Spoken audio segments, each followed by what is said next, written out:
Hello, everyone. Thanks for joining us again on this Friday. It's a bit nippier outside today, isn't it? Yeah, A little fleece is bit. on. I know. I've actually only got a t-shirt on at the moment. I don't know why. It's because I've been You're in a running around all house. morning. You're in a Yes, house, so I'm yeah, but gonna. it's cold in the house. It's just that I've been running around all morning doing the jobs that needed doing, like the washing up and the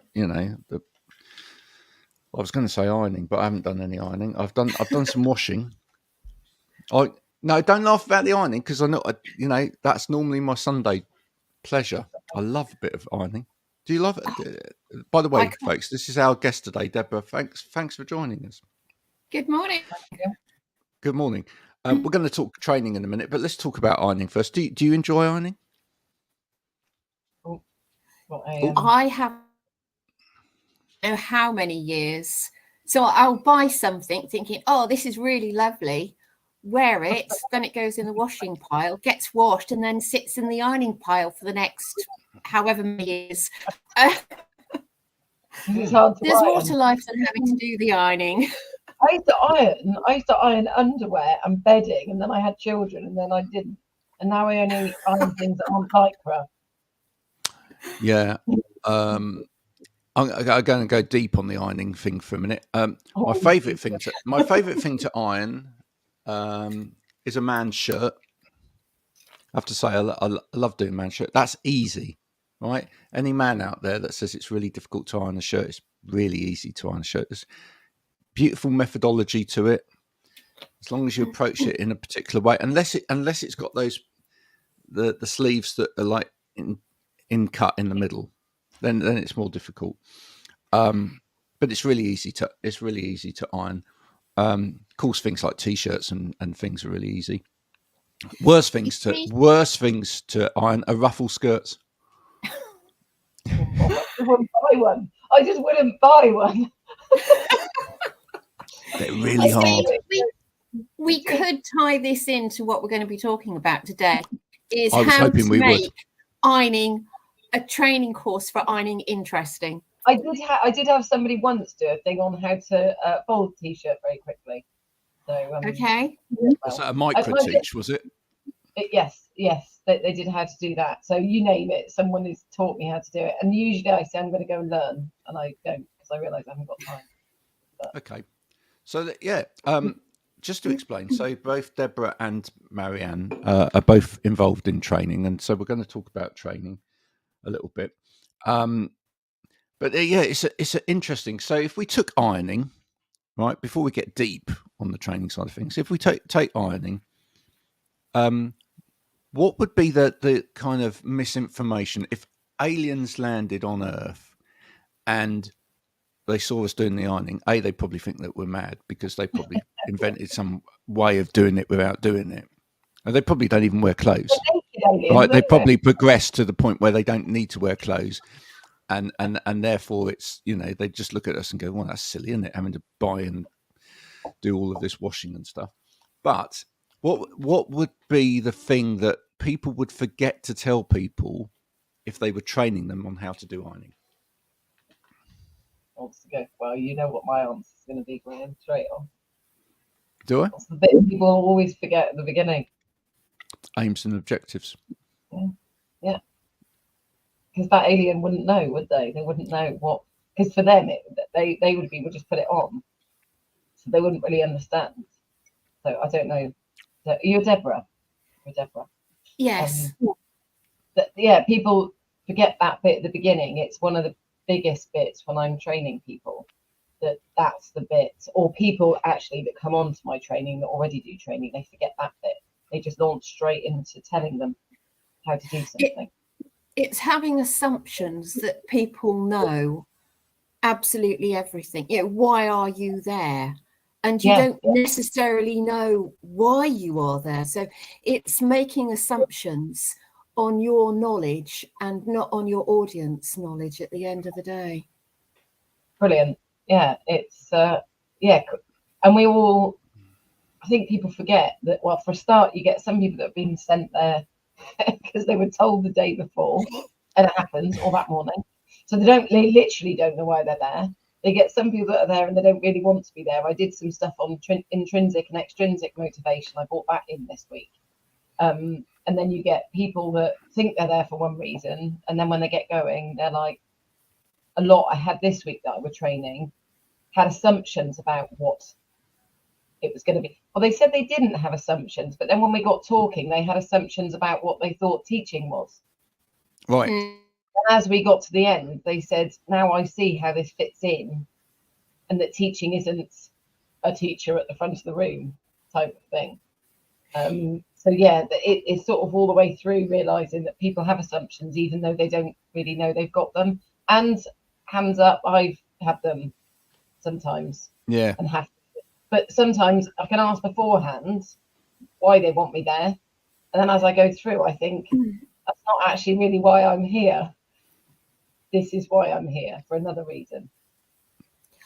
I suppose because of my area, my main area of expertise with training is always to do with transformation and change, which is a bit of a minefield, because employees tend to view, oh, more change, oh, the last one failed, why have we got more change?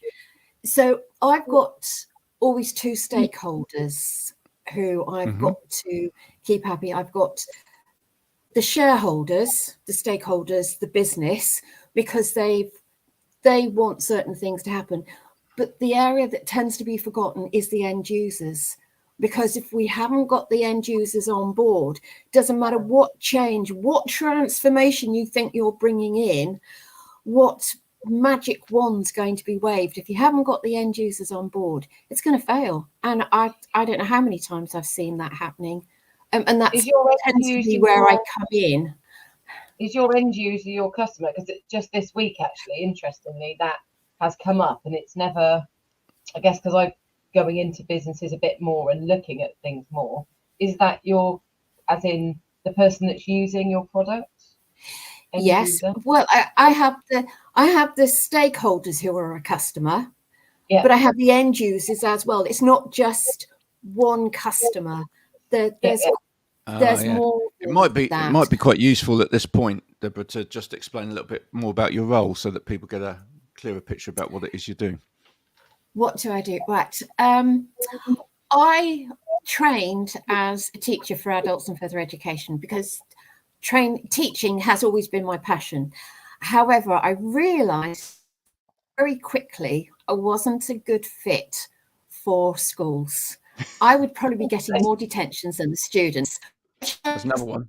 So, yeah, I will go off and I will do what would be considered random things, but it's for the benefit of the end users, the students at the end of the day. But I still wanted to be able to follow my passion. So I went into corporate with IT.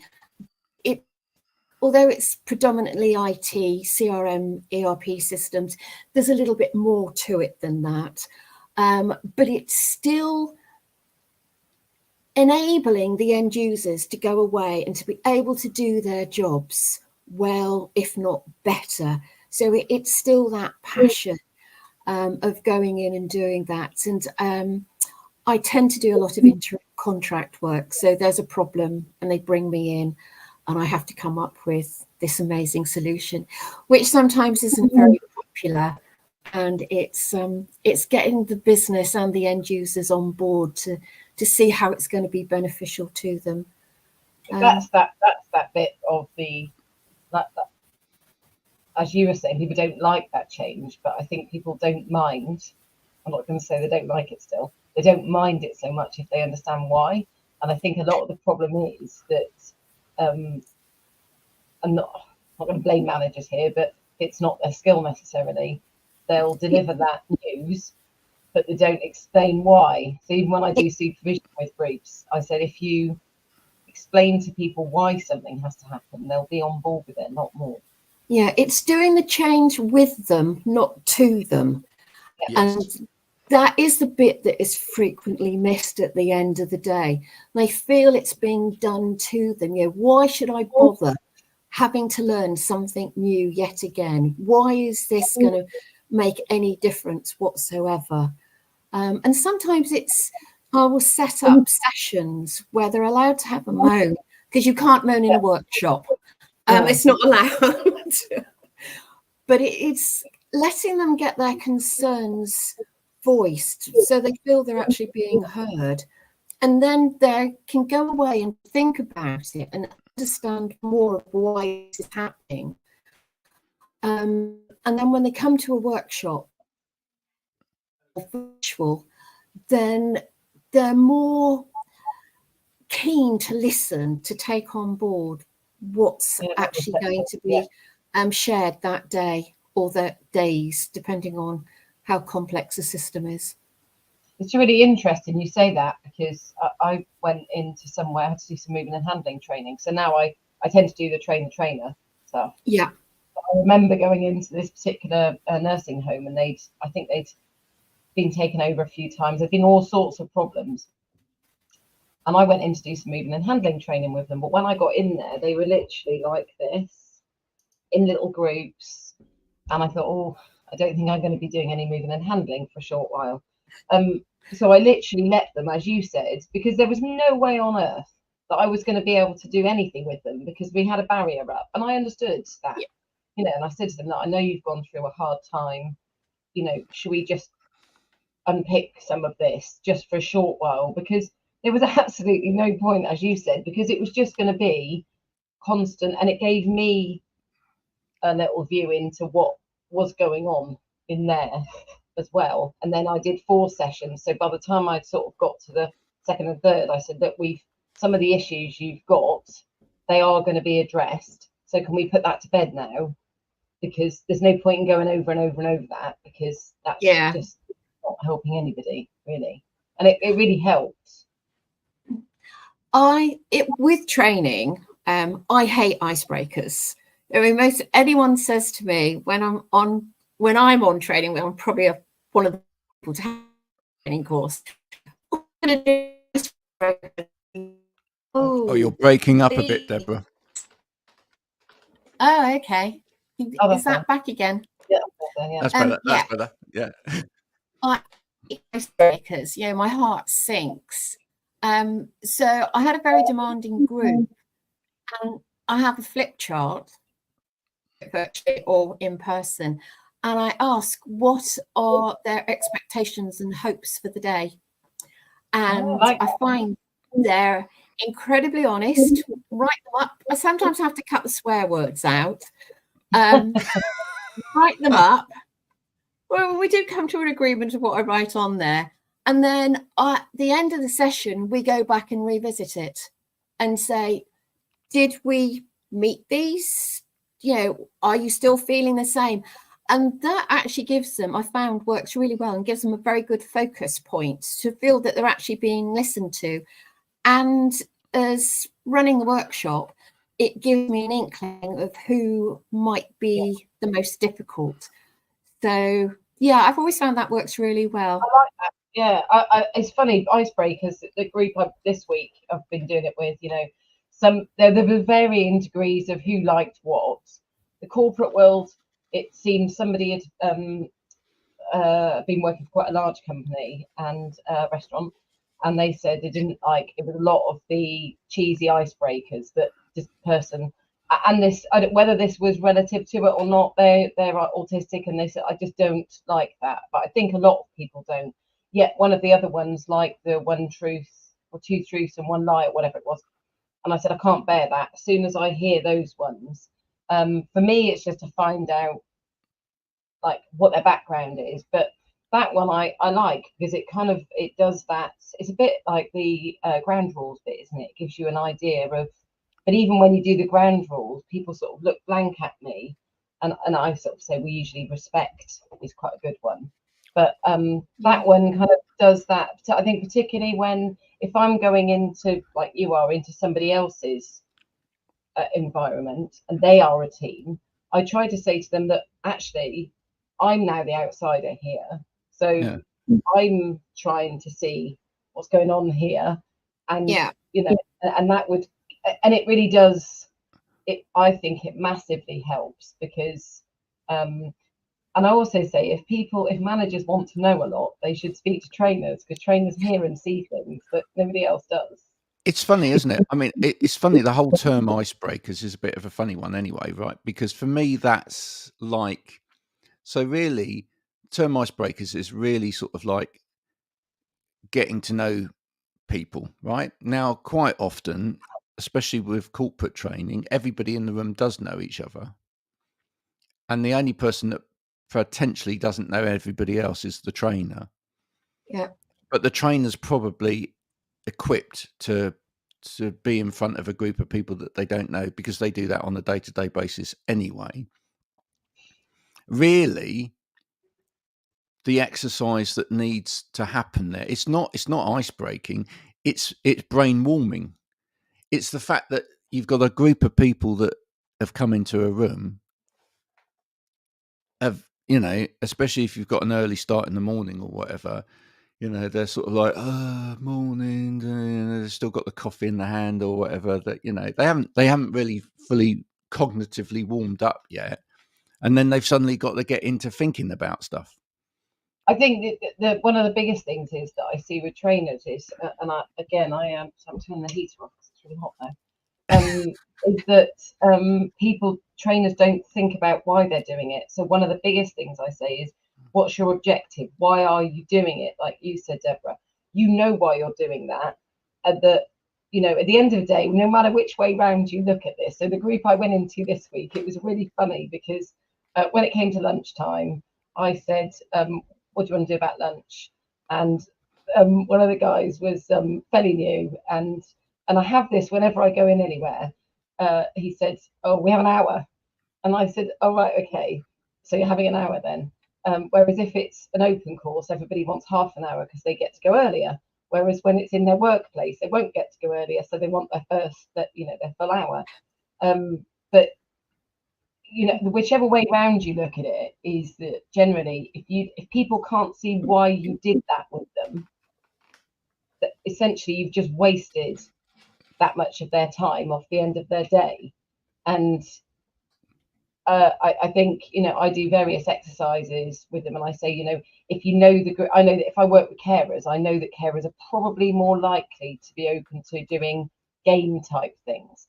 If I don't know the group, like the group I have this week, they all know each other.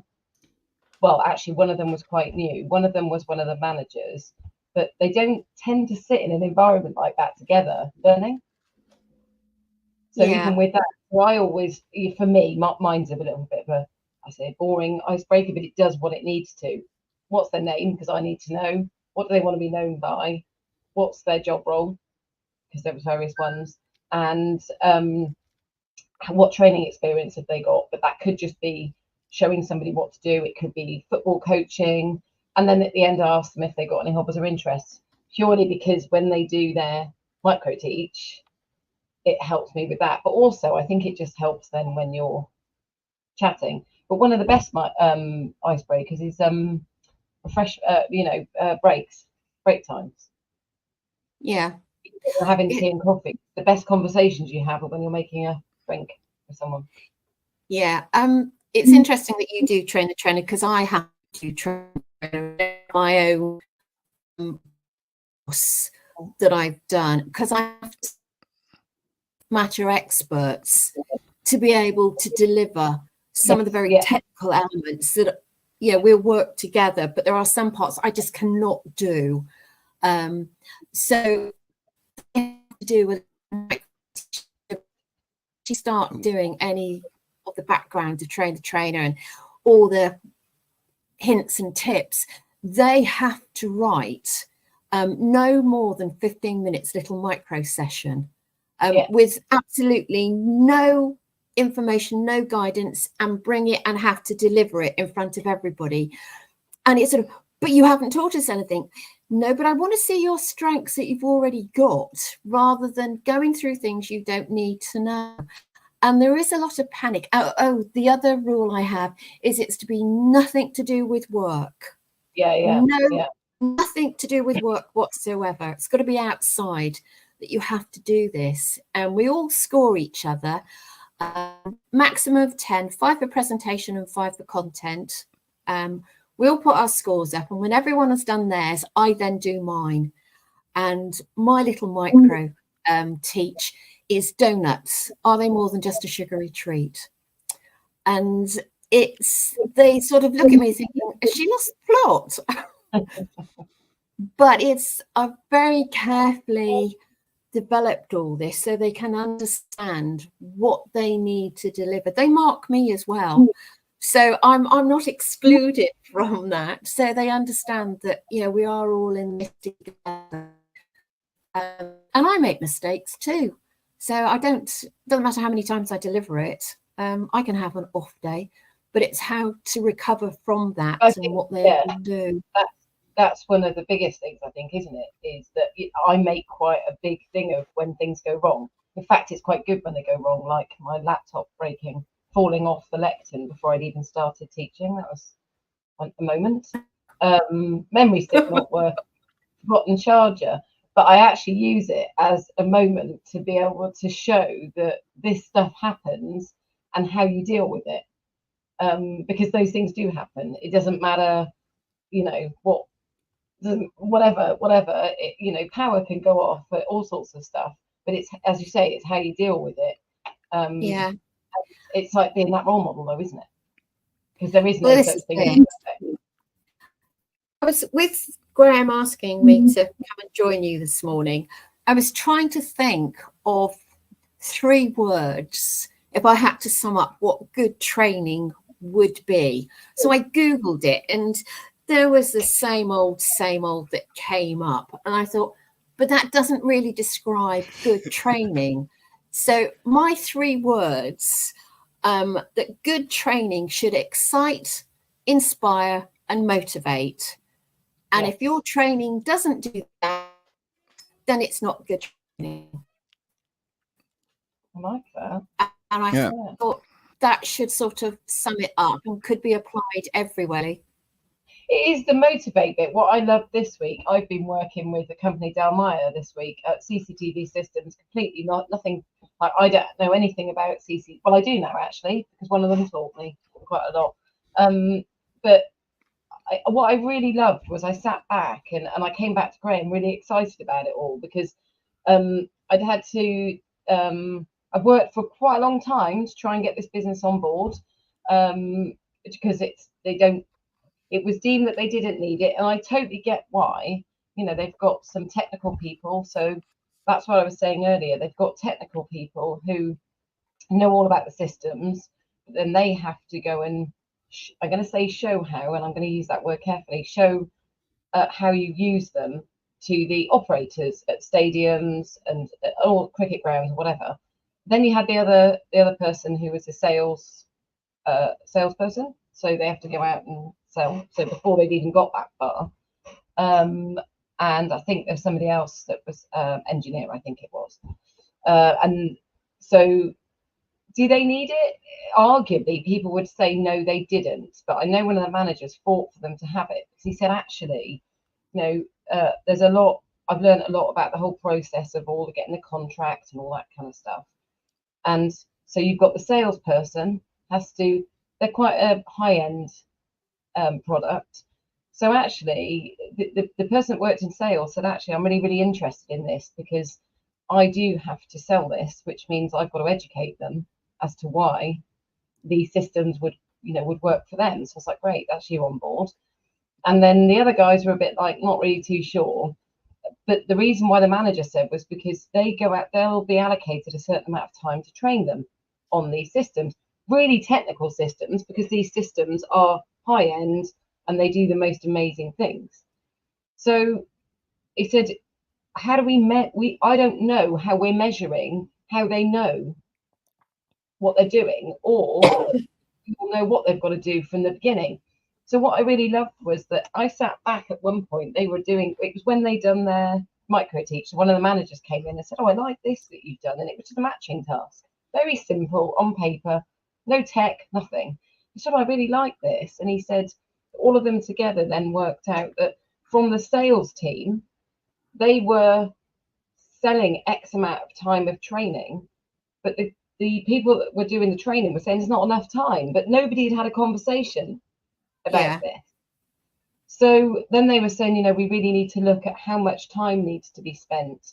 And then we were talking about evidencing that, and how if you don't, they were saying we don't really record it, the company records it. And I said, but by recording it, you're showing that you're fulfilling your end of the bargain, that at the beginning you said this is what they'd be able to do. They've proven that they can do it, and then off they go. But if when they come back, somebody says you didn't teach us properly, well, you've got that there, which obviously is going to be good, you know, for that company. But I really love the fact that there was stuff that came up that they never would have thought of. They never would have thought of, because training was just seen as, we'll show you how to use it.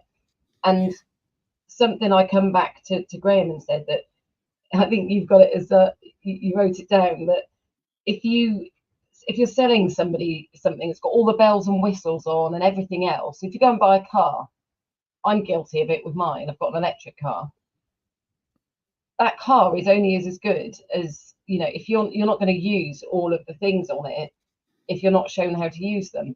And what I tend to see, and this is what they've taken as a takeaway, is that you do all of the great product, they've sold it, all of this service is great, but the company also, the other end, are seeing as a bit of a tag on the training.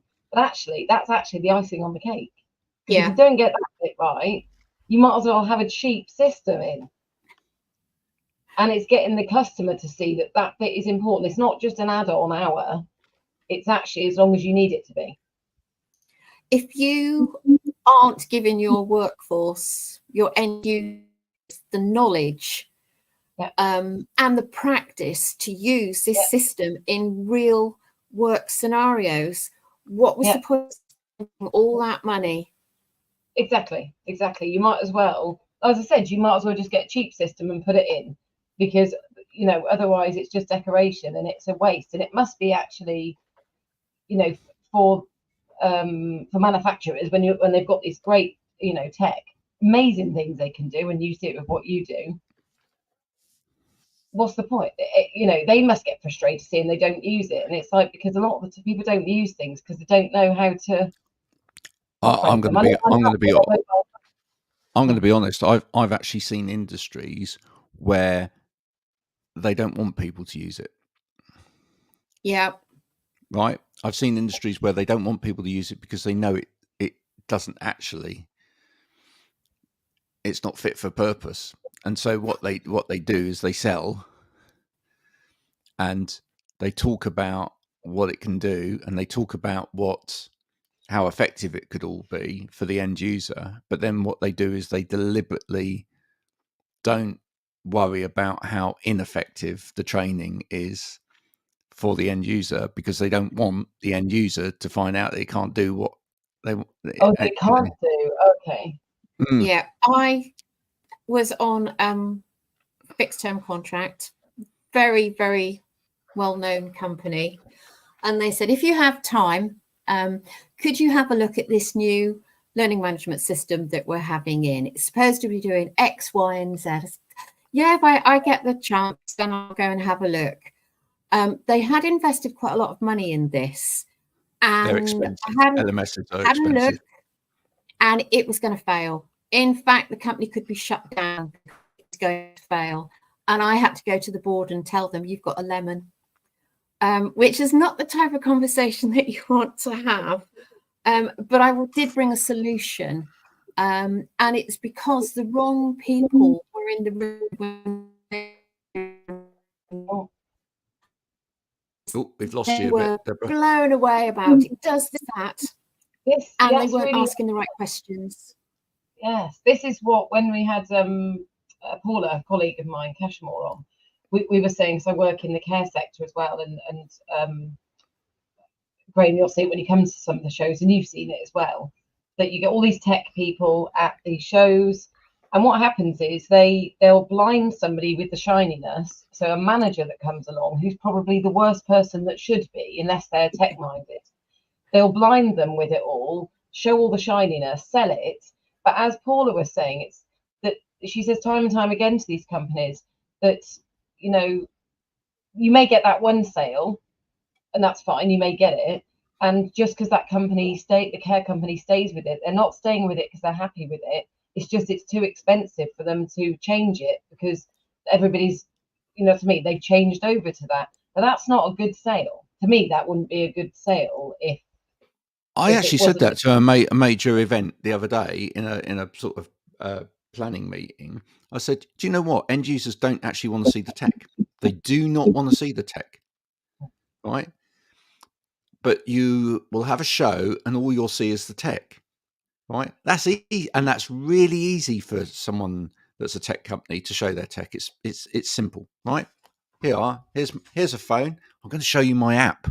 Da-da-da, look at it. It works, right? They don't want to see that. What they want to see is, does it work?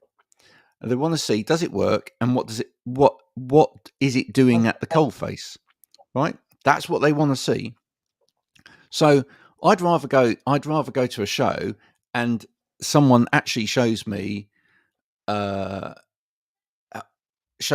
a screen with like lots of different customers saying this has been brilliant for our business, right? And I don't see the tech at all, right? Rather than the tech. I don't really want to see the tech. I just want to know that people trust this tech and it works for them. That's what I want to see. If you talk about that too much, I know with my mum, she'll just completely shut down. I'm not using that, it's a load of rubbish, blah, blah, blah. What she actually means in English is she's a bit scared of it. So I have to work really hard at trying to teach her how to use something and show her how it's gonna benefit her. Because if people do come at it with being scared or whatever else. But I said to you, Graham, didn't I, yesterday, that I was working with somebody who was a care consultant. She was going into a home. She worked with them because they were having lots of problems. She then had to know how to use the systems they had in place, so for rostering and those kind of things. So she said she had her teacher training with me. She then went into this company and she had to learn how to use one of these systems. So she spoke to the company and she said to them, you need Marianne's training. She said, because I have somebody teaching me how to use it from your company and I still don't get how to use it. So your training's no good. Oh, our training's brilliant. It's very, very good. Our customers said it's really good. And she said, it's not. I'm telling you it's not. She said, because I've tried, you've shown me how to use that system. And they said, no, our training's really, really good. So I did speak to this company in the end. And again, it was Shell. It was kind of put to the bottom of the pile. And I thought, I'm telling you, I've had feedback from somebody who said that, because a lot of the time I think people don't know what good training is because they don't know what good training is, because how are they meant to know? So when people say their training is good because their customers said it is, I don't necessarily think that's a great gauge.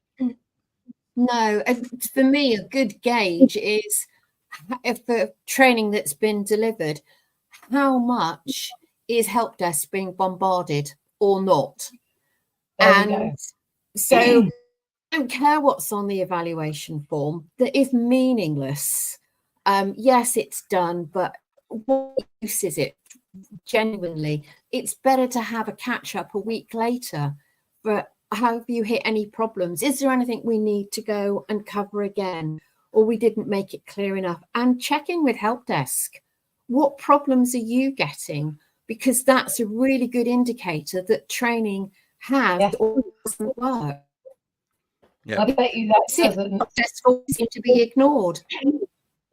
I don't think it even is looked at. Again, I followed up with the manager from this week and I said, should we just go over the stuff that came up? Because he was in the room for some of it and not others. And that was exactly it. And I said, I think what it's highlighted is that the evaluation bit, so is that, like you say, they could say, oh, the training's good, we've met the objectives, that's all good.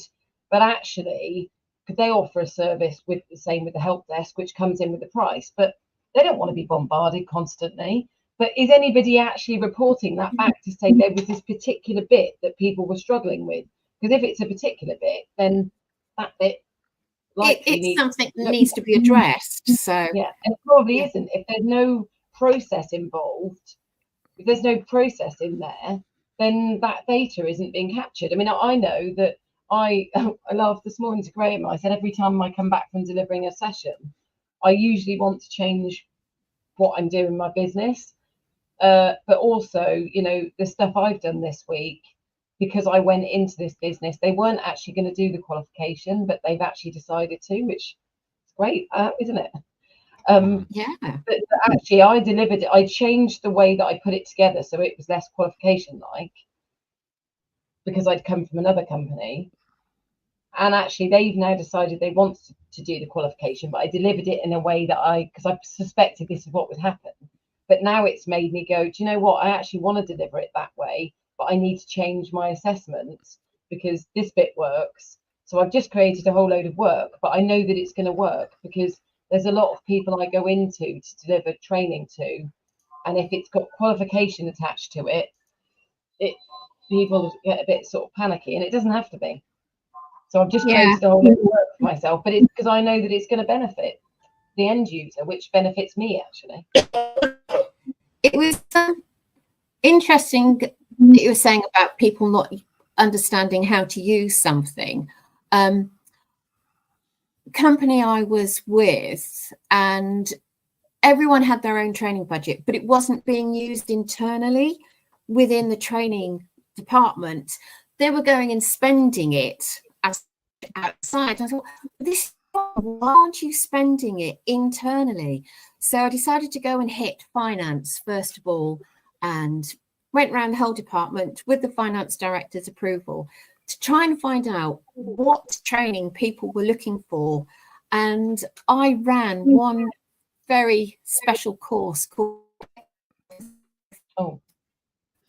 and it was for a group of older ladies who absolutely brilliant with their job, but didn't really understand all the shortcuts with Excel and felt they couldn't ask their younger colleagues.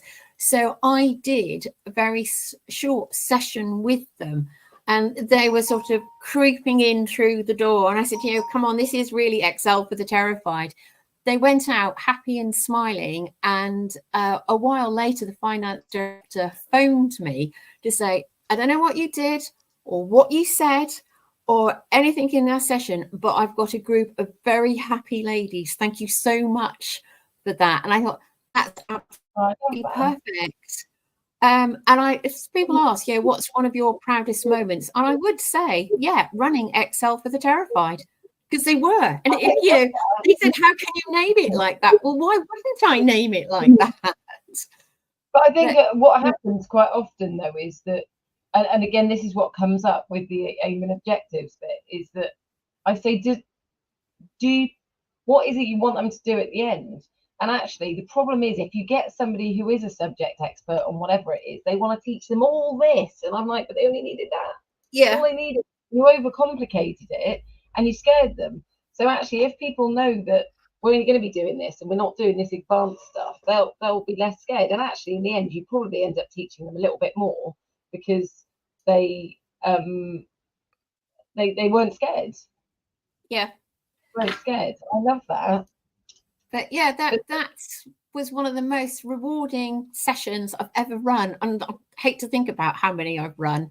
But yeah, I still remember that to this day. I think it's a real skill, though, as well, to, again, I talk about this in the training. You get people who want to share what they know and people that want to show off what they know. And I think that it is, I'm very sad. But the people that want to show off what they know are the people that know everything, that the experts, that actually it's a them show really. And that's why when you look at quite often math teachers, they often don't hit the mark with young people, particularly when I was younger. I did the same as you, but because it was about them trying to shove that stuff at you for you to get it. And I think quite often the teachers that are the best teachers are the ones that are either really, really enthusiastic and they absolutely love whatever it is, arts, sports, that kind of thing, or the people that have struggled. I struggled at school and now found out I've got ADHD. And so I'm probably quite a good student, to be quite honest. So when this guy was telling me about these CCTV systems, I was going, oh right, okay, so can I compare it with this? My neighbour's got a system, or when this happens, and because I know how to know how to teach. But Yeah. so often it's people needing to shove everything at you, but also thinking, so my psychology degree, I hated it, absolutely hated it. But I realised it was because my lecturers, I used to walk in and I used to think, if I walked in late or something? Because I'm sure I've missed something. And it wasn't. And two of the guys this week said that he actually left after a year of his degree because he just wasn't interested. And he said the drop-off rate was 2/3 would leave. I'd be devastated if I was that lecturer. I'd either leave or look at what I was doing. And one of the other guys said that one of the lecturers they'd have loads of groups in the room, and they literally would shut anybody down that got it wrong and would only focus on the people. I think just saying something on that, I think we'd probably all find that that's improved drastically now, because I think This was last year. Oh, really? Really? Well, no, because what you'll see is universities, from me asking around now, universities, they'll either focus on the lecturers having a teaching qualification, so that will be heavily weighted when they take them on, or whether they've got their PhD or whatever else. So somebody asked me recently about where would I recommend they should do their psychology degree, and I said if you like both of them, I would go for the one where the lecturers have got a teaching qualification. And yet they all have to fit into this standard now. They all get rated as bronze, silver, and gold. They don't have to have They don't have to have a teaching qualification, though. Some universities will, and some won't. Yeah, but that standard is based upon the response to the how good students rate their teaching. So either students are lying about how good their teaching is. That brings in another really interesting topic, and it's probably too much for today, which is actually do people give proper feedback when they are taught or trained, etc. Because it's too easy for someone to be in a room with somebody and they've received today's training and then go, and if other people are going, oh yeah, I enjoyed that or whatever, they go, oh yeah, it was great, and then the feedback is it's great, when actually they didn't get anything out of it. People need to be more honest as well. I tend to send an evaluation the following day by email. Yeah. It will go into a generic email bucket. So there's a degree of being anonymous on there, because then it gives people the time to actually think about the information they've had, rather than thinking, I need to get away, I need to pick the kids up, I need to think about what's for dinner, I just want to get out of this training room. It really gives them the chance to think about what's happened, what's been said, digest that information. And that way, I feel you get more honest feedback. And that's important. And I think here's a massive difference, right? Which is that I think someone that's really invested in training, and this is why I said on the podcast the other day, so we should get rid of all salespeople, right? Because the problem that salespeople throw into the equation is that they're really good at manipulating people. That's what they're there for, right? But then, so what that means is, if you've got salespeople providing training and disseminating training information, right? What you get is you get people going, okay, I've bought into this training, right? And the reason they've bought into it is because they've been sold that it's good during the training session, right?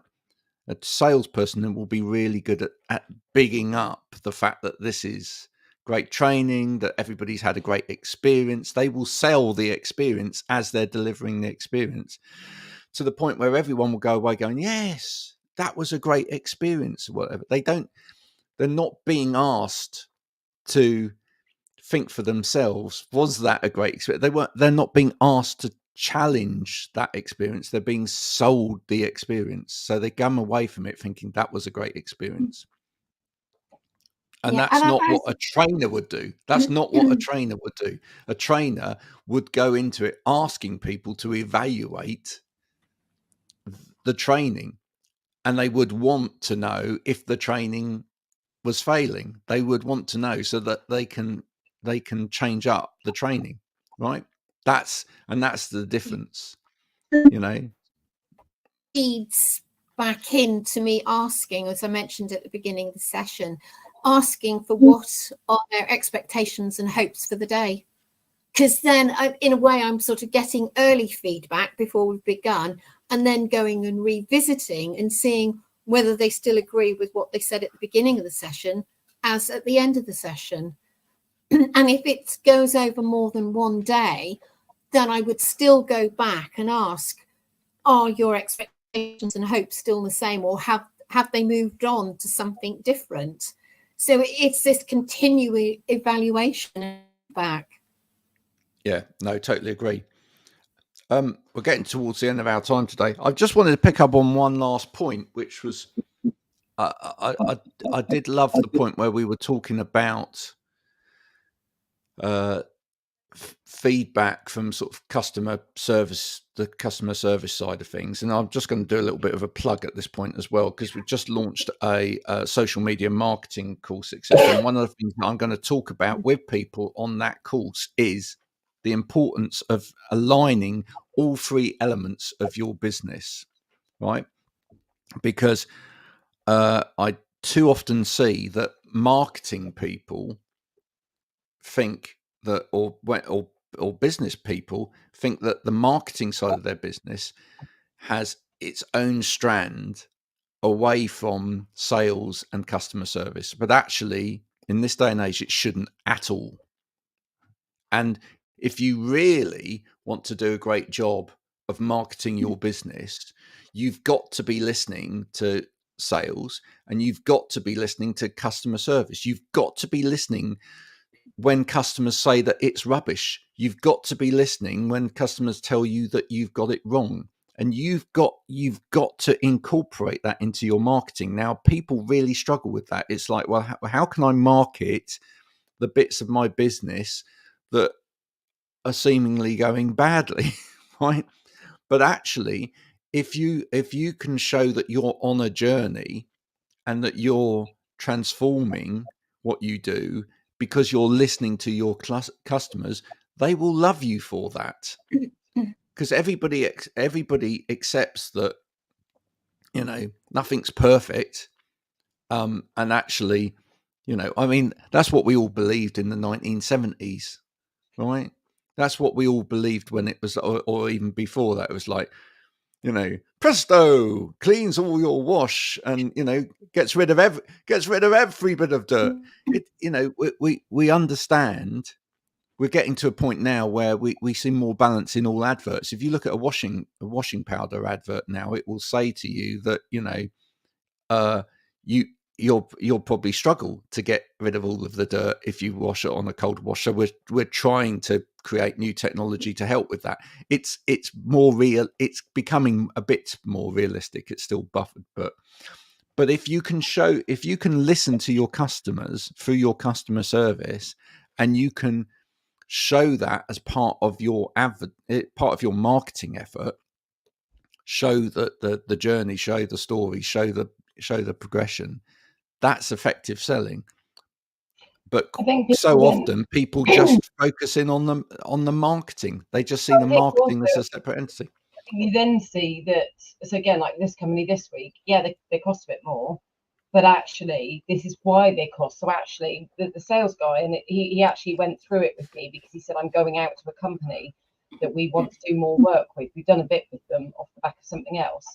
And, you know, and I said, well, I was really interested, and you sold it to me in terms of, they went through the figures. They went through, I think I said to you, one of the cameras would cost this much. They cost more, but actually you'd need, I think it was like 200 more of those other cameras.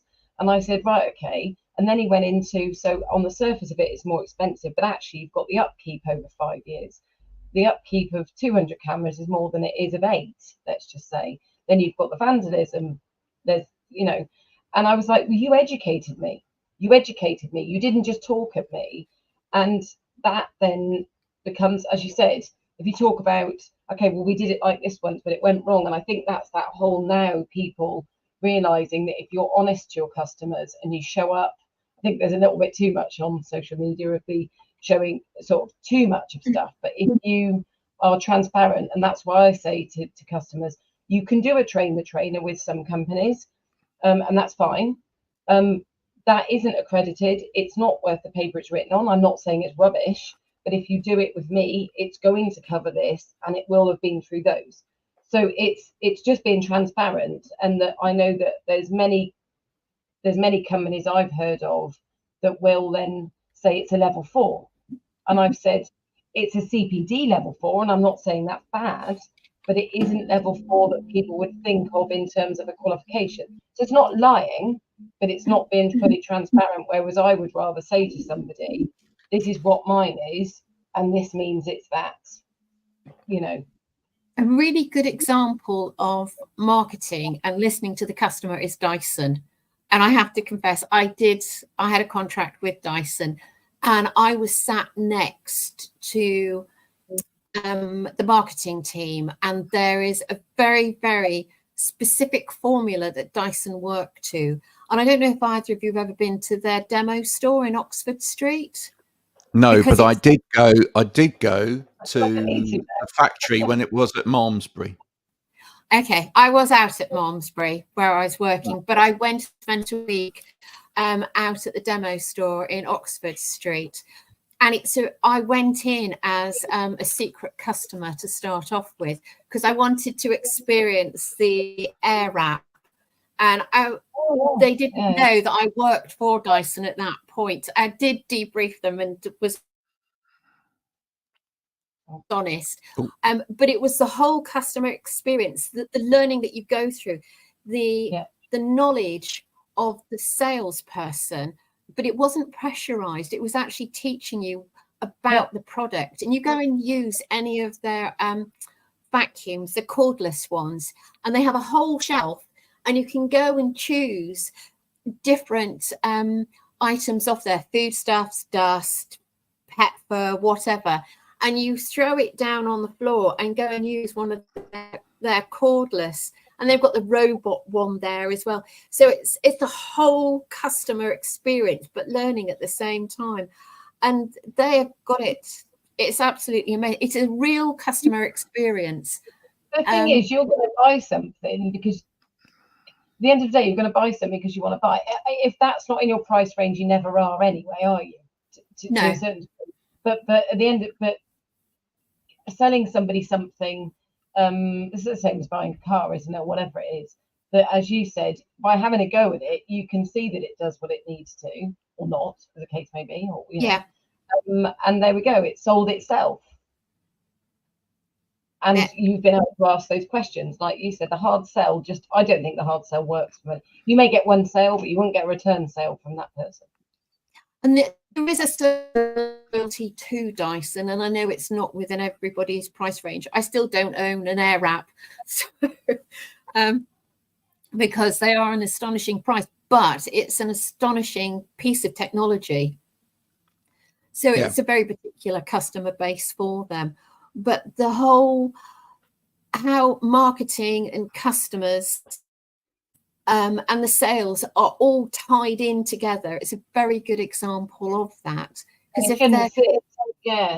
think that's what came out of this week, is that you can't have it all sat separately because it isn't. And but I think you might see, I always have felt like training is something that's sort of lumped on the end, or whether it's lumped on the end of something, or it's something that nobody really wants to pay for, because it's like, and you think, but actually, if you want to showcase that product or that service to be delivered the best way, then why would you fall at the last hurdle with that icing on the cake? Training is seen as not have rather than must have, which is totally wrong. because, or a problem solver. Oh yeah, we'll stick training on the end. You know, it's just training. They'll pick up all the problems. So, yeah, it doesn't quite work like that, but it's a nice idea. As you say, it's like they'll pick up all the problems. And actually, I've spoken with this manager and said, can I go over some bits with you? Or feel free to come back to me. And that's where they said, actually, what people should see is that as a trainer, you can actually go in and actually really work with that business. And so that they can pay you X amount of money a month or something like that, particularly smaller companies, to be able to call you and say, can you just come in and help us with this? Because sometimes it is training, but sometimes the training picks up on the stuff. But if nobody picks up on the stuff, yeah, like you said, you can pick up on the stuff, but somebody else might have to do something, in there. So, and for me, it's going in with no preconceived ideas. Yeah. I'm the new things from someone who might have been 1 year, 3 years, 10 years, whatever. I am coming in with a new view to everything. Deborah, it's been a pleasure meeting you today. Thank you so much for coming on. Thank you so much for inviting me. Do continue to chat with us offline, folks. Another day talking about training. Hope you've enjoyed it. We'll be back next week, probably with someone else to talk about training. Because we're going to keep talking about training until you understand that you need training. It's as simple as that, really. If you get bored of it, then why not just come and get trained, and then you don't have to listen to us banging on about training anymore. If you want to find out a little bit more, do go to the website betterwayoflife.co.uk. You could join us. We have a little support group there. It's only £10 a month. You can join that. Little shameless plug. Can I just ask something else as well? Just very, very quickly. I agreed. I'm going to say stupidly, but it's something I want to do for ages, because somebody I know, I went to look at a children's centre for disabled young people yesterday, and I said I was going to do some T-shirts for this friend that manages it. And as I left, she said, "Oh, Marianne, are you busy on the 26th?" I said, "No." She said, "Do you want to do a fire walk?" I went, "Yes." So if anybody has done a fire walk, A, I need sponsorship, and B, can anybody give me any advice? Do I have to prepare beforehand? I know Diane Thomas has done a fire walk before. There you go, Diane. Can you? I said yes, and I'm glad. Diane, if you're watching, can you? I think the best advice is just go fast. Yeah. Or don't do it. No, just go fast. No, I think they teach you. I think if you do an official fire walk, I think they do teach you first. There you go. It's training again. They do train you first how to do the fire walk. Otherwise, it could get risky. Folks, see you again soon. We'll be back next Friday. Bye for now.